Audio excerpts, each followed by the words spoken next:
কাকসার বাসুদেবপুরে তৃণমূলের নবনির্মিত দলীয় কার্যালয়ের উদ্বোধন করলেন পশ্চিম বর্ধমান জেলা তৃণমূল কংগ্রেস সভাপতি তথা বিধায়ক নরেন্দ্রনাথ চক্রবর্তী। এদিন অনুষ্ঠানে উপস্থিত ছিলেন কাকসা ব্লক তৃণমূল কংগ্রেসের সভাপতি নবকুমার সামন্ত, পঞ্চায়েত সমিতির সভাপতি ভবানী প্রসাদ ভট্টাচার্য, পশ্চিম বর্ধমান জেলার কিষাণ ক্ষেত মজদুর সংগঠনের জেলা সভাপতি জয়ব্রত বৈদ্য, পশ্চিম বর্ধমান জেলার এসটি সেলের সভাপতি মঙ্গল টুডু, কাকসা পঞ্চায়েত সমিতির সদস্য আলম খান, কাকসা ব্লকের যুব সভাপতি কুলদীপ সরকার সহ তৃণমূল কংগ্রেস নেতৃত্ব। কাকসার বাসুদেবপুরে গ্রামে 1998 সাল থেকে ধারাবাহিকভাবে একের পর এক তৃণমূল কর্মী শহীদ হয়েছেন। তৎকালীন বাম জামানায় 1998 সালে বাসুদেবপুর গ্রামে তৃণমূল করার অপরাধে গোটা গ্রাম জ্বালিয়ে দেওয়া হয়েছিল।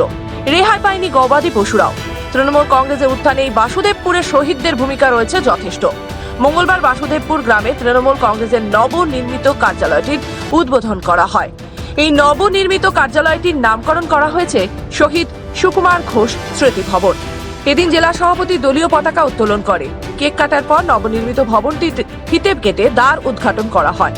জেলা সভাপতি বলেন, সিপিআইএম এর হারমাদ বাহিনীর সন্ত্রাসের রঙে রাঙা বাসুদেবপুরে তৃণমূল কংগ্রেসের এই নবনির্মিত কার্যালয়টির উদ্বোধনে শহীদের স্মৃতি রক্ষার্থে যথেষ্ট গুরুত্বপূর্ণ ভূমিকা থাকবে। কাকসা ব্লকের সকল নেতৃত্বকে আগামী লোকসভা নির্বাচনে কাঁধে কাঁধ মিলিয়ে লড়াইয়ের বার্তা দেন জেলা সভাপতি।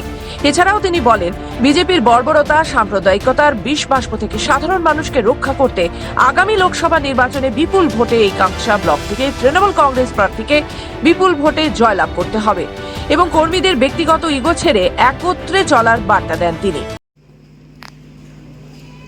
তাই তারা বিভিন্ন রকম ভাবে ক্ষমতায় থেকে ইডি, সিবিআই, এমনকি কোর্টকেও রেখে দিয়েছে। আপনারা দেখবেন কোর্টের একজন জাজ, তিনি সিপিএম এর কমরেডের মতো কথাবার্তা তার।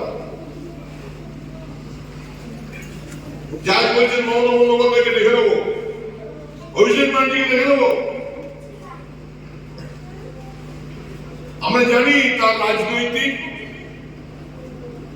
তিনি কার জুনিয়র ছিলেন, তিনি ছাত্র জীবনে কি রাজনীতি করে উঠে এসেছেন। কিন্তু তাদের কাছে আমাদের আবেদন, দোহাই, সাধারণ মানুষের একটাই জায়গা যে সবাই জানে যে কোর্টে গেলে বিচার পাবে। সেই কোর্ট যদি পক্ষপাতদুষ্ট হয়ে ওঠে, তাহলে আপনি কোথায় যাবেন?